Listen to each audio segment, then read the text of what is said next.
फैसल अजमी ने लिखा है, हर शख्स परेशान है, घबराया हुआ है, महताब बड़ी देर से गहनाया हुआ है कोई सखी इसकी तरफ देखने वाला, ये हाथ बड़ी देर से फैलाया हुआ है। हिस्सा है किसी और का इस कारे ज़िया में, सरमाया किसी और का लगवाया हुआ है।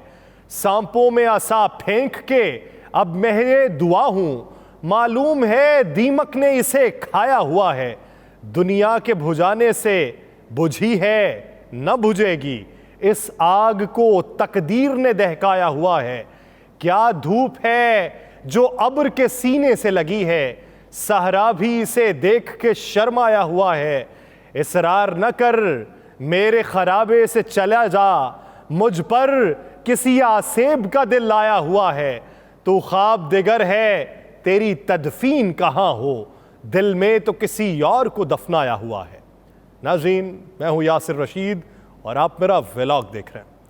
नाज़रीन, पिछले कोई 5-6 घंटों से वफाकी हुकूमत में इस वक्त हलचल मची हुई।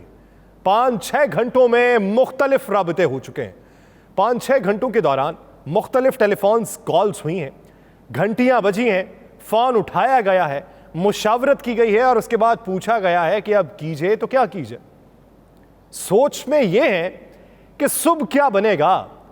सुबह को अगर समात का आगाज होता है और समात में यह फैसला हो जाता है कि पार्लियामेंट ने जो कानून साजी की वो कलअदम करार पाती है, इंतखाबी इस्लाहात के हवाले से जो कोशिशें जारी हैं वो भी कलअदम करार पाती हैं, जो 58(1) और 59 के अंदर हम इलेक्शन एक्ट में तरमीम करना चाहते हैं उसको भी कलअदम करार दे दिया जाता है, तो फिर हमारे हाथ बचेगा क्या। इसी हवाले से पाकिस्तान पीपल्स पार्टी, पाकिस्तान मुस्लिम लीग नून, जमीयत उलमा इस्लाम फे, बाऊजी जो लंदन में बैठे हुए हैं, टेलीफोन पे टेलीफोन चल रहे हैं। वज़ीर आज़म ने बातचीत की है और पूछा है कि हमारे पास हल क्या है। इरफान कादिर साहब से राबिता हुआ है, इरफान कादिर साहब से पूछा कि अब क्या करेंगे। हम तो सोच रहे थे कि 6 रुकनी बेंच बैठे और 6 रुकनी बेंच के बाद ये फैसला किया जाए कि होगा क्या, लेकिन यहाँ पर वजारत ख़जाना ने साफ तौर पर आज बताया है। वजारत ख़जाना ने कहा है कि हमसे जब बाज़पुरस की जाएगी तो हम वाज़े तौर पर बता देंगे कि हमें काबीना ने मना किया है। काबीना की बलि नहीं चढ़ानी तो फिर कोई एक शख्स बता दें, वज़ीर ख़जाना का बता दें या किसी और शख्स का बता दें, क्योंकि सेक्रेटरी ख़जाना को अगर बुलाया गया तो वज़ारत ख़जाना की जानिब से उनके हवाले से कोई पेश होगा। अगर वो अमेरिका में मौजूद हैं तो जो पेश होगा वो फिर उज़र बयान करेगा कि किसकी वजह से हम अभी तक पैसा नहीं दे सके। या तो स्टेट बैंक को मोर्दे इल्ज़ाम ठहराया जाएगा, तो गवर्नर स्टेट बैंक को तो बुलाया गया है। गवर्नर स्टेट बैंक अगर वहां पर यह मुद्दा अपना लेते हैं कि हमें काबीना ने इजाज़त नहीं दी कि आप पैसा जारी करें, तो फिर काबीना से बाज़पुरस की जाएगी। अब काबीना को अगर बलि नहीं चढ़ाना, मजमूई तौर पर तमाम लोगों को घर नहीं भेजना, तो फिर कोई एक बलि का बकरा तो ज़रूर होगा जिसे पेश किया जाएगा अदालत में बतौर टेस्टर के देखा जाए अदालत क्या फैसला करती। तो जुम्बिश कलम से फौरी तौर पर वो तो अपनी मसनद गवा बैठेगा, क्योंकि अदालत ने दरखास्तों के ऊपर ये 8 रुकनी बेंच बना दिया है। तमाम इरादे मलिया मेट हो चुके हैं, तमाम ख्वाहिशात मलिया मेट हो चुकी हैं। जितनी कानूनी तौर पे तैयारी कर रखी थी या जितना वो वावेला मचा रखा था, ये जितने पैगाम दे रखे थे, उस सब के बरक्स सुप्रीम कोर्ट एक्शन में आई है और सुप्रीम कोर्ट ने एक बड़ा फैसला कर लिया कि 8 रुकनी बेंच बना दिया। अब चीफ जस्टिस ने कल मेल मुलाकातें भी की हैं। इत्तलात ये थी कि जस्टिस काजी फायज ईसा साहब से भी मुलाकात हुई है। यहाँ पे काबिल गौर बात यह है कि ये 8 रुकनी बेंच के अंदर जस्टिस काजी फायज ईसा साहब मौजूद नहीं है। ये 8 रुकनी बेंच जो है, मुख्तलिफ लोगों की जो सोचें हैं या मुख्तलिफ जमातों की सोचें हैं, उसके मुताबिक सुप्रीम कोर्ट के अंदर डिवीजन है और हम ख्याल ग्रुप जो है चीफ जस्टिस का, उसके अंदर कुछ लोग मौजूद हैं। अब ये 8 रुकनी जो बेंच बनाया गया है, इसमें 5 अफराद वही अफराद हैं जिनको वफाकी हुकूमत या वफाकी हुकूमत के मानने वाले या कुछ और लोग हम ख्याल ग्रुप का नाम देते हैं कि ये चीफ जस्टिस के हामी हैं। अब जो 3 अफराद हैं उन्हें बैलेंस में शुमार किया जाता है या उन्हें दूसरे ग्रुप का हिस्सा समझा जाता है, जिसमें जस्टिस काजी फायज ईसा साहब हैं। हम ये नहीं कहते कि सुप्रीम कोर्ट के अंदर तफरीक है, हम ये नहीं कहते कि किसी मंशा के मुताबिक फैसले होते हैं या किसी इशारों के मुताबिक फैसले होते हैं, लेकिन ये वो बातें हैं जो ज़बान ज़द-ए-आम है कि हम ख्याल ग्रुप काजी फायज ईसा साहब का अलग है और दूसरों का अलग है, जिनके मामलात नज़रियात किसी हद तक मुख्तलिफ हैं प्रोसीजर्स को लेके और बेंच की तश्कील के हवाले से। बसूरत दीगर जो आईनी मामलात हैं उसके ऊपर डिवीजन नहीं पाई जाती।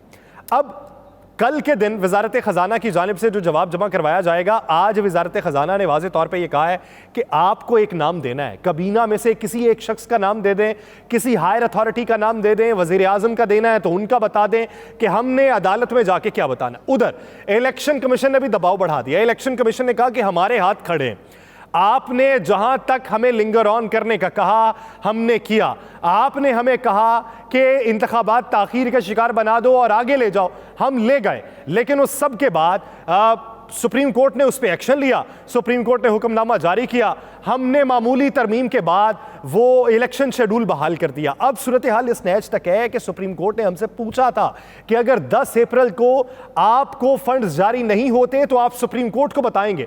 हमने सुप्रीम कोर्ट को बताया। अब वो 14 तारीख को उन्होंने सबसे बाज़पुरस्त मांग ली है। अब 14 तारीख को एक मामला तो वो है, सुप्रीम कोर्ट ने यहाँ पर बड़ा एक टेक्निकली काम किया।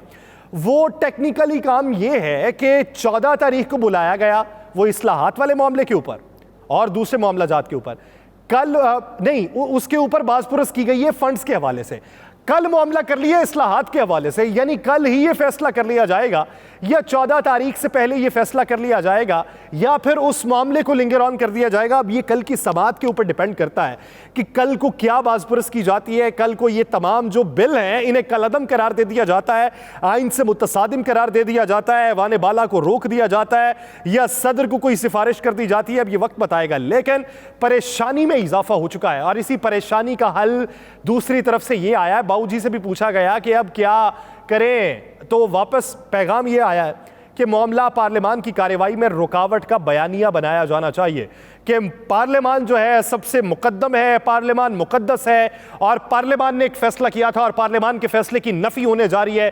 पार्लियामान की यहाँ पे बालादस्ती नहीं रह जाती, इसलिए तमाम कौम को उठना होगा, एक नया बयानिया इस तरीके का तश्कील दे दें ताकि हम ये बताएं कि जो इत्तेहादी जमातें हैं, सिर्फ एक जमात या 2 जमातें या 3 जमातें जो हैं इससे इनकारी हैं और 13 जमातें जो पाकिस्तान की पॉलिटिकल स्टेक होल्डर्स हैं वो ये समझती हैं कि पार्लियामान ने जो फैसला किया है उस फैसले को सबको मिन्नुअन मानना होगा। लेकिन ये अदालत की जानिब से जो बेंचेस बनाए जा रहे हैं, हमें इक़्तिदार बदर करने की कोशिश की जा रही है, एक नया नैरेटिव बनाने की कोशिश की जा रही है। ये निज़ाम इंसाफ का कत्ल हो रहा है, आइन का कत्ल हो रहा है, आइन की पामाली हो रही है। ये निज़ाम इंसाफ की बालादस्ती का काम नहीं है, ये पार्लियामान की बालादस्ती नहीं हो रही। इस वजह से एक नया नैरेटिव बनाने की बात हो रही है। लेकिन तमाम इदारों की जानिब से जिनको नोटिस भिजवाए गए हैं, वो चाहे सेक्रेटरी इलेक्शन कमीशन हो, सेक्रेटरी खजाना हो, स्टेट बैंक के गवर्नर हो या अटॉर्नी जनरल हो, उन्होंने ये कहा कि अब बताएं करना क्या है। इरफान कादिर साहब से पूछा है कि इरफान साहब बताएं सुबह को क्या मामला पेश करेंगे। अब सारी रात ये इसी पे बहस मुबाहिसा होता रहेगा।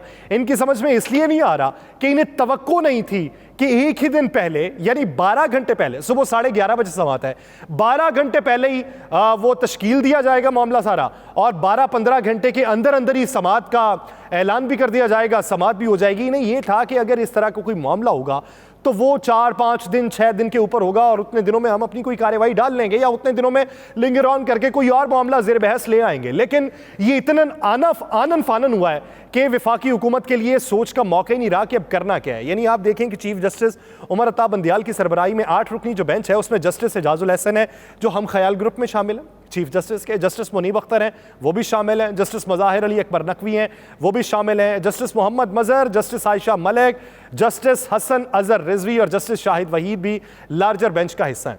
अब ये जो मामला है, ये मामला वो है कि इसमें कुछ जजेस हैं जिन्हें बैलेंस समझा जाता है कि वो किसी ग्रुप का हिस्सा नहीं है और कुछ को समझा जाता है कि ये उस ग्रुप का हिस्सा है। अब ये मिक्स एक बेंच बना दिया गया। अब इस बेंच में अक्सरियत का फैसला अगर आता है और अक्सरियत के फैसले को सादिक लाने की कोशिश की जाती है तो अभी तक का मंजरनामा ये दिखाई देता है कि चीफ जस्टिस ने जिस समझ के तहत, जिस सोच के तहत या जिन दरखास्तों के तहत ये 8 रुकनी बेंच बनाया, ये हुकूमत के गले पड़ेगा। दूसरी तरफ लोग इसे तशबीह देते हैं कि एक तरफ सरदार तनवीर इलियास साहब की अगर नाअहली हो चुकी है तो दूसरी तरफ नाअहली तो वज़ीर आज़म की भी हो सकती है। ये एक पूरा मामला बनाने की कोशिश की गई है कि अगर वो वज़ीर आज़म नाअहल हो सकता है तो ये भी वज़ीर आज़म नाअहल हो सकता है। तौहीन अदालत तो तौहीन अदालत है, लेकिन यहाँ पे समझने की बात ये है कि प्लॉट बनाने वालों ने सरदार तनवीर इलियास को सोच के प्लॉट नहीं बनाया, वो मामला और है।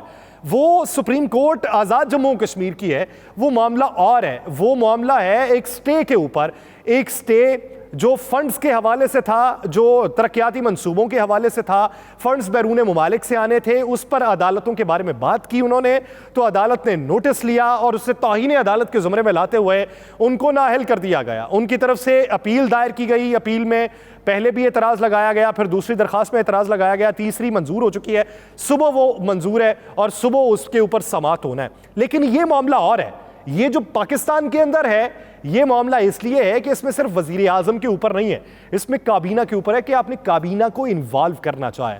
इस पे ये हो सकता है कि पूरी की पूरी काबीना भी उड़ा दी जाए। ये आइन के अंदर मौजूद है, ये कानूनी यहाँ पे जवाज बनाया जा सकता है। तो इसलिए ये मुकाबला करना मुनासिब नहीं है कि आप मुकाबला करें सरदार तनवीर इलियास वाले मामले का और इधर वाले मामले का। ये वाला मामला ज़्यादा संगीन है।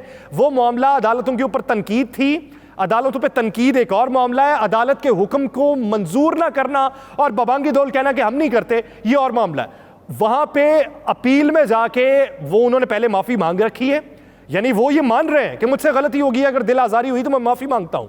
उस पे वो अदालत का इस्तेहकाक है कि अदालत माफ करती है या नहीं करती।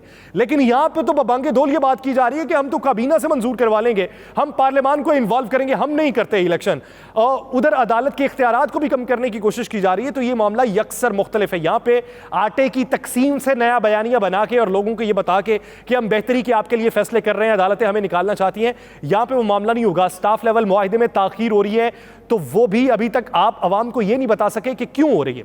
आने वाले दिनों के अंदर मंजरनामा ये वजह हो रहा है कि जैसे राना सनाउल्लाह साहब ने कहा था, जिसकी लाठी उसकी भैंस, गिरफ्तारियों का सीजन शुरू होने वाला है। गिरफ्तारियों का आगाज भी हो चुका है। एक निजी टीवी चैनल के मार्केटिंग के एक बंदे को गिरफ्तार कर लिया गया दफ्तर के बाहर से। अब उस चैनल ने ये ऐलान किया, फैसला किया कि अदालतों के खिलाफ, इदारों के खिलाफ कोई भी बयानात होंगे तो वो ऑन एयर नहीं किए जाएंगे। अब पहले ये होता था कि रियासती इदारों के खिलाफ आप बात नहीं कर सकते थे, अगर कोई किसी चैनल पे ऑन एयर होती थी उस चैनल को बंद कर दिया जाता था। अब मामला ये है कि रियासत में मौजूद लोग, विफाकी हुकूमत का हिस्सा, वो अदलिया के खिलाफ बातें कर रहे हैं। एक चैनल खुद साख्ता तौर पे ये फैसला करता है कि ये बयान नहीं जारी होना चाहिए, ये रियासत मुखालिफ है, उन्होंने फैसला किया, तो अब उनके खिलाफ इस तरह की कार्रवाइयां शुरू हो रही हैं। ये मामला है पाकिस्तान के अंदर।